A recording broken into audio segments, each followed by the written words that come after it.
Bonjour à toutes, bonjour à tous et bienvenue dans notre nouvelle émission Pause Beauté. Une émission qui traitera chaque mois d'un nouveau sujet de beauté, plus ou moins populaire, une occasion pour les amateurs de beauté comme moi de découvrir plein de nouveautés, d'approfondir des sujets que vous connaissez peut-être déjà ou encore tout simplement de parler des tendances du moment. Pour cette première Pause Beauté, j'ai choisi un sujet qui nous concerne tous, des plus jeunes aux moins jeunes, des femmes, mais attention aussi, qui concerne les hommes de plus en plus. Et je parle de la beauté des ongles. Pour ça, je reçois ce soir une invitée qui est une jeune entrepreneuse qui n'a pas moins de 10 ans d'expérience dans le domaine des ongles, qui a ouvert son institut sur Anana sur Arousa, et il s'agit de Tal. Bonsoir Tal. Bonsoir. Alors en fait, Tal, je suis très contente de te recevoir parce qu'on va faire un petit peu d'ordre dans tout ça. Le but, ce serait de comprendre un petit peu déjà les différentes manicures qu'il existe donc aujourd'hui, qui sont pratiquées. Alors en effet, il y a plusieurs sortes de manicures. Il y a la manicure russe, c'est une manicure qui est faite avec des têtes de machine. C'est une technique qui a été prise de la Russie. Et il y a l'ancienne manicure qu'il y a plein de personnes que directement quand ils viennent à l'Institut, généralement c'est à partir de 50 ans qu'on me demande et on ne met pas la main dans l'eau. Oui, les petits bassines d'eau comme ça. Les bassines d'eau. Alors non, on a arrêté de faire cette technique. Il y a plein de raisons pour lesquelles on ne la fait pas. Une d'entre elles, la principale, c'est que tout simplement à partir du moment où la cuticule de l'ongle, donc c'est la peau qu'on va enlever autour de l'ongle, elle est coupée, c'est-à-dire à partir du moment où on va couper la peau qui est au-dessus de l'ongle. Le problème, c'est qu'à partir du moment si moi je vais mettre la main dans l'eau à ce moment-là, l'eau va rester à l'intérieur de la cuticule, je vais faire ma pose de gel et l'eau va sortir et va être bloquée entre le gel et l'ongle, ce qui va faire un champignon. Exactement. Voilà. Donc la manicure la plus récente et celle qu'on utilise le plus, c'est la manicure russe avec les têtes. Ok, donc ça c'est pour tout ce qui est à proprement parler, le nettoyage de la peau autour de l'ongle, le nettoyage de l'ongle lui-même, la forme qu'on va lui donner en le limant. Et puis ensuite, on a la pose du vernis. Alors en général, la pose de la couleur. Voilà, ça peut être une pose de vernis classique. Bon, ça, il n'y a pas vraiment besoin d'explication, on va dire. Et puis ensuite, on entend beaucoup parler de tout ce qui est donc gel anatomique, Mivney. Est-ce que tu peux nous expliquer un petit peu les différences? Bien sûr. Alors, il y a Mivney anatomie. C'est une sorte de restructure anatomique. Il y a une pose de gel normale. Alors, ce qui est important à préciser à tout le monde, c'est que le Mivney anatomie et la pose de gel, c'est la même base. C'est une base... Moi, personnellement, je l'utilise sans acryl. Il y a des bases qui sont aussi avec acryl, mais dans ce cas-là, ça rappelle plus la bnia. C'est ça. La bnia, c'est vraiment une pose de faux ongles. À l'époque, ça se faisait avec un tips. C'est vraiment un ongle qu'on prend et qu'on colle sur notre ongle. D'accord. Et qui va directement te faire une forme. Et maintenant, on ne le fait plus de cette façon. Moi, personnellement, je n'utilise rien de ce qui est acrylique parce que c'est cancérigène. C'est des tendances allergiques aussi. Il y en a beaucoup qui font des allergies, tout simplement. Et qui ne le savent pas, qui arrivent, qui font la manicure et qui ressortent avec des problèmes. Et puis, c'est même pas ça. C'est que c'est des produits qu'en fait, c'est un produit qui ne descend pas de l'ongle. C'est-à-dire, quand moi, je vais faire un Mivney anatomie, je vais bientôt expliquer c'est quoi. Un Mivney anatomie, la personne elle va revenir dans 3 semaines. Je vais lui enlever sa base et lui refaire une nouvelle base. Même si je laisse, je vois la transparence de l'ongle, je vois ce qui se passe sur l'ongle. Alors qu'avec de l'acryl, on ne voit jamais ce qui se passe dans l'ongle. Et c'est une des raisons pour laquelle, à l'époque, on disait je vais laisser respirer mes ongles. Parce que il y avait des champignons derrière, il y avait des choses. Tu découvrais tout un monde. C'est ça. Alors, le Mivney anatomie, c'est une technique qu'on fait avec la base de gel normale. Ça consiste à donner une base de sécurité à l'ongle. En fait, c'est une technique de pose de la base elle-même. Il y a plusieurs endroits dans l'ongle. L'endroit le plus centré de l'ongle est censé être un petit peu plus élevé que le reste de l'ongle. Ça redonne une forme bombée à l'ongle. Donc ça s'appelle l'apex. L'apex, il est censé être un petit peu plus élevé que d'habitude. D'accord. Donc ça va donner une base de sécurité. C'est pour les femmes qui utilisent par exemple beaucoup leurs mains, qui font beaucoup la vaisselle, qui sont beaucoup en cuisine, qui ont beaucoup d'enfants et qui font plein de trucs à la maison. Et qui veulent avoir des longs ongles. Exactement. C'est généralement la longueur, c'est obligé. La vérité, même avec les ongles courts, c'est très conseillé parce que ça garde l'ongle.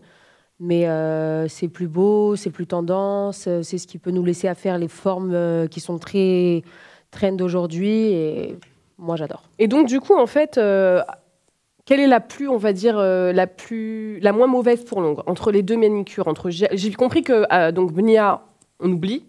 C'est vraiment pas bon pour l'ongle sur du long terme. mais entre gel et gel anatomique, plus que dans ton cas, toi, en tout cas, dans le gel anatomique, on n'a pas du tout d'acryl. Quelle est la différence? Quelle est la moins dangereuse, on va dire, pour l'ongle? Quelle est la plus saine pour l'ongle? Alors, il n'y en a pas une qui abîme l'ongle tant qu'elle est faite de la bonne façon. Là, ce qui est très important à savoir, c'est quelle base on te met sur l'ongle. Il y a des bases qui ont beaucoup d'acryl, comme je l'ai dit, mais même si c'est des bases de gel. Et il y a des bases qui n'ont pas d'acryl, qui sont hypoallergéniques. Avec ces bases-là, que tu fasses un mi-vené ou un normal, c'est pareil, vu que c'est la même base. C'est juste une différence de produit, ça veut dire une différence de quantité du produit, pardon. Et un savoir-faire sur l'application. Exactement, un savoir-faire, c'est très important. Mais en règle générale, ce qui garde le plus l'ongle, c'est le mi-vené.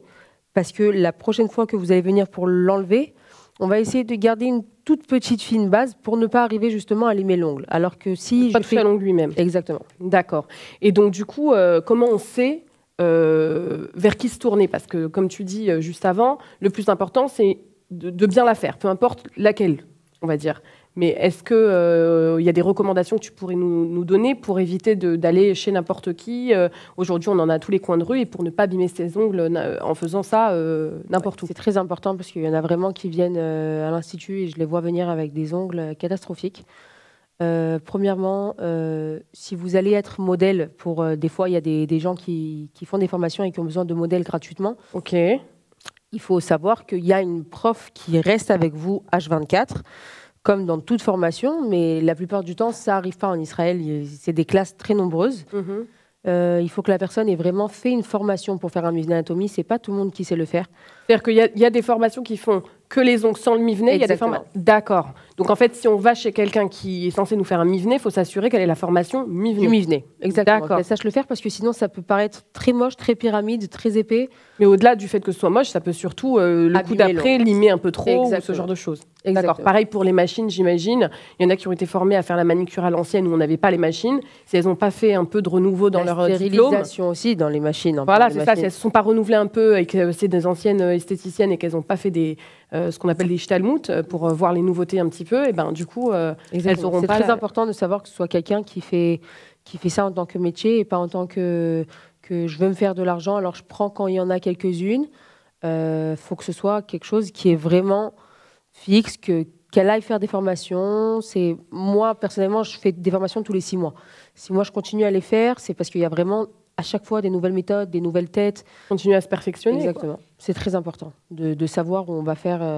On ne peut pas rentrer dans un institut STAM dans la rue sans connaître le travail, sans connaître le personnel. Il y en a beaucoup qui font de chez eux de nos jours aussi. Après, il y en a qui font de chez eux et qui sont très fortes. Oui, qui ont un diplôme. Exactement. En fait, voilà. Il faut savoir qu'il faut bien faire attention au fait qu'elles soient diplômées, qu'elles soient dans le métier et qu'elles ont des bons produits, une bonne stérilisation, une bonne propreté. Au final, ça rentre à l'intérieur, c'est des bactéries, c'est sous les ongles, il y a toute la journée de tout le monde. La lime, il faut savoir que tout a été bien stérilisé tous les jours. C'est très important. Ok, très bien. Et donc, du coup, moi, je rebondis un petit peu encore sur la santé de l'ongle. Est-ce que c'est nécessaire de faire régulièrement des pauses pour laisser, comme tu disais tout à l'heure, un peu respirer les ongles?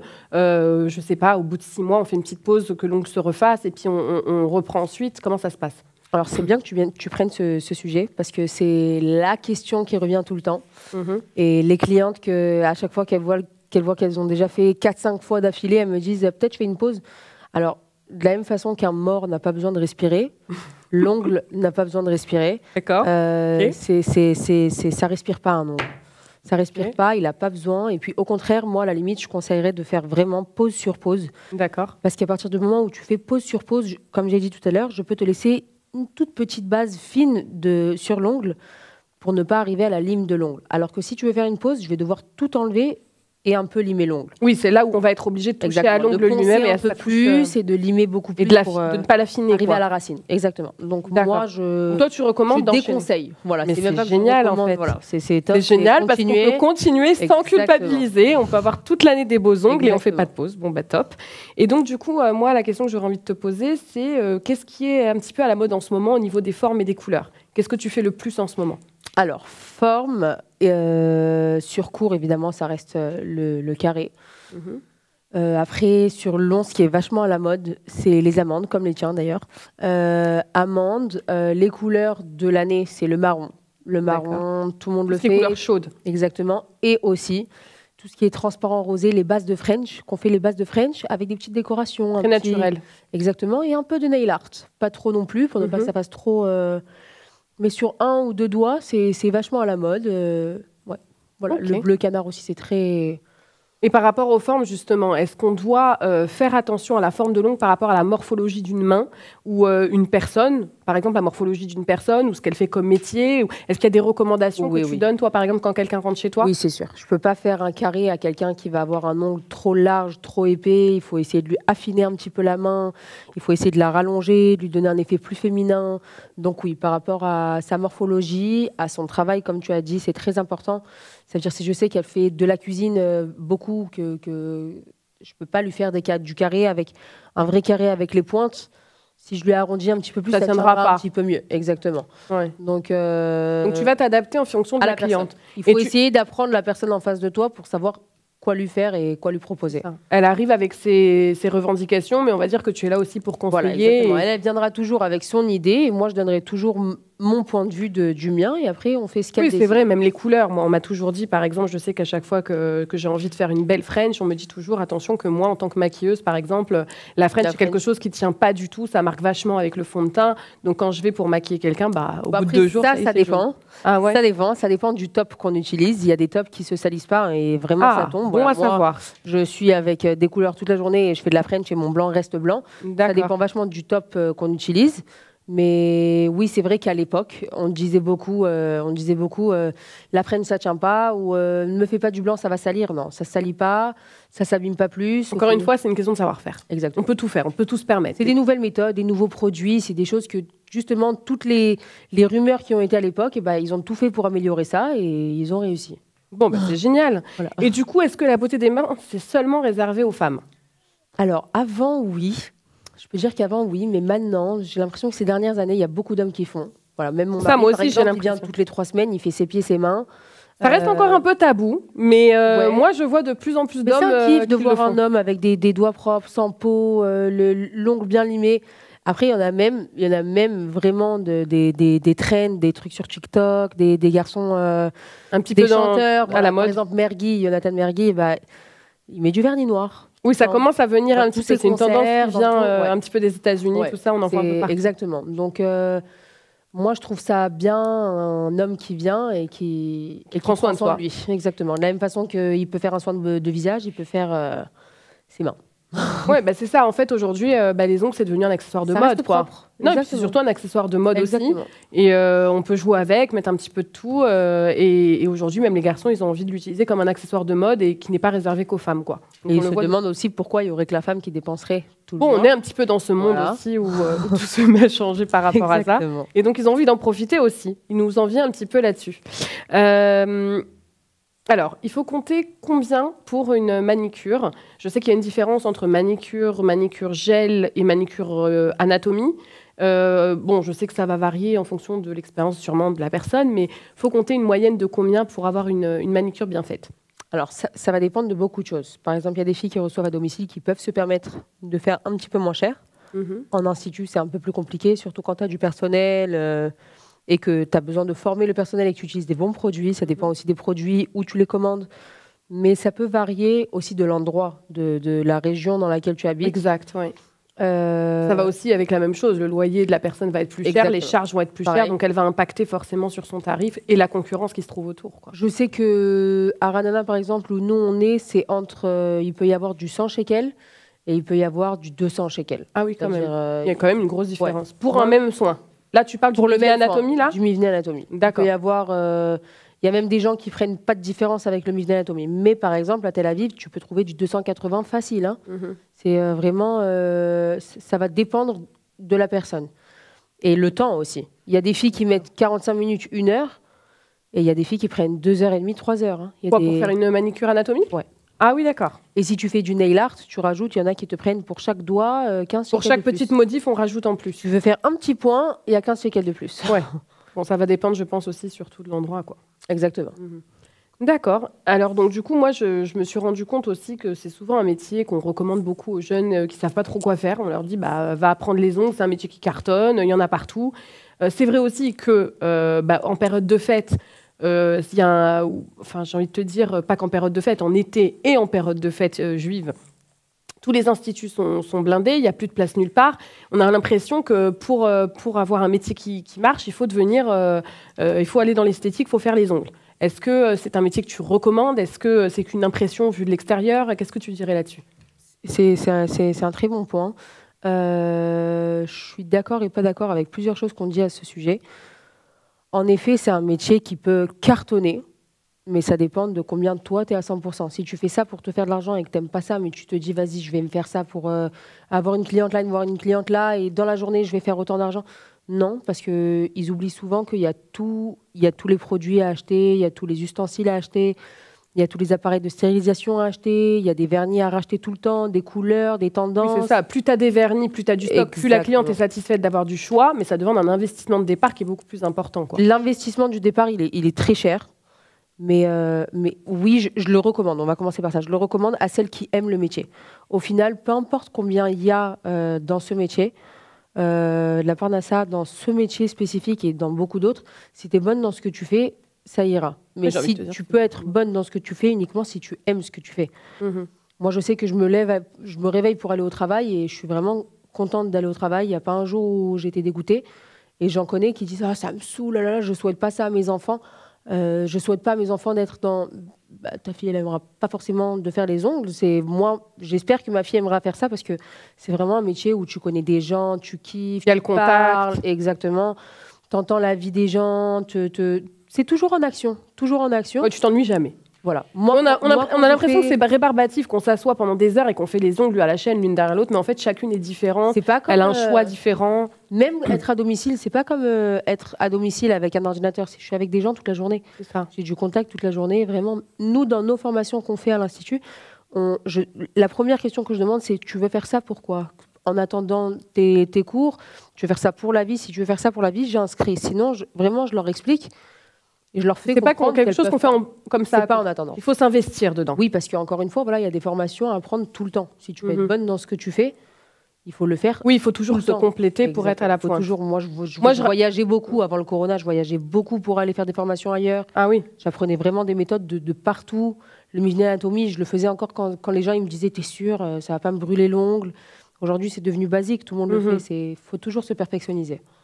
Oui, en plus, c'est un métier qui, honnêtement, pour connaître un petit peu le domaine de la beauté, on est des heures assises vraiment à se casser le dos. Et c'est un métier que si on n'aime pas, on va très vite déchanter. Il y a beaucoup de noir aussi dans le métier que les gens ils voient que le rose. Bon. Et donc, du coup, quel est le conseil que tu donnerais à une jeune entrepreneuse qui voudrait se lancer dans le métier, qui aimerait le métier, qui voudrait se lancer dans le métier et pour la lancer vers la réussite? Qu'est-ce que tu lui conseillerais? Alors, je le conseillerais dès le début de ne faire que ça. Ça veut dire à partir du moment où tu sais que tu n'as que ça et que tu n'as pas un autre travail en attendant, tu te mets à fond. De croire en toi jusqu'au bout, quoi. De croire en toi jusqu'au bout, d'acheter les meilleurs produits, de faire les meilleures formations aux meilleurs endroits, de toujours donner un maximum de toi-même et les clientes, elles viendront à force d'entendre un bon nom. Après, c'est vrai que la manicure, aujourd'hui, je ne connais pas une femme qui ne prend pas soin d'elle et qui ne fait pas manicure au moins une fois par mois. Et du coup, c'est vrai que c'est beaucoup de bouche à oreille. Et puis, c'est une rentabilité après qui est exponentielle parce qu'on rajoute chaque mois des clientes, mais celles d'avant continuent à venir. Exactement. Donc, si vraiment on s'investit sérieusement et qu'on est bonne dans ce qu'on fait, c'est un métier qui, normalement, est censé... C'est censé réussir. Voilà. Si tu es bonne dans ce que tu fais et que tu ramènes les bons produits et les bonnes clientes, c'est très important aussi de savoir quelle cliente ramener. Il n'y a aucune raison que ça ne marche pas. Bon, bah, c'est super. Et donc, du coup, moi, pour finir, j'aimerais bien te demander de nous raconter une petite anecdote que tu as vécue dans ton métier, avec tes clientes ou tes collègues de travail. Alors, j'en ai une sympa. En parlant de contact et de combien tu parles, je connais la vie de toutes mes clientes. Évidemment. Je suis la tombe de chacune. Ça veut dire... généralement, quand elles me racontent, elles savent que ça ne sort pas de moi. Alors, mon histoire, ça va être par rapport à ça. J'avais une femme qui était venue chez moi, c'est ma cliente encore aujourd'hui. Cette histoire, ça fait 7-8 ans. Elle me parlait, elle me racontait qu'elle sortait avec un homme, et quelques semaines après, quelques mois après, elle me dit, j'ai ma copine qui va venir faire ses ongles chez toi aussi. Sa copine, elle vient faire les ongles. Et elle me raconte qu'elle est mariée avec un homme qui travaille avec cette femme. Et la fois d'après, en fait, je découvre que la femme qui m'a envoyé sa copine, bah, en fait, elle est en liaison avec son mari. Et moi, j'étais là avec les deux et je pouvais rien dire. Tu pouvais rien dire. De faire la connerie, de dire. Ah oui, sacrée anecdote. Donc, des fois, faut fermer sa bouche jusqu'au bout et savoir. Ah oui, dans ce métier-là, c'est aussi. C'est comme le secret médical, quoi. Ça reste, ça part. Voilà. Ah oui, c'est incroyable. C'est le secret médical. C'est vraiment le secret médical. Super, merci Tal. On a beaucoup appris ce soir. Merci pour toutes ces explications. Quant à nous, on se retrouve le mois prochain pour une nouvelle pause beauté sur un nouveau sujet. Merci, à bientôt.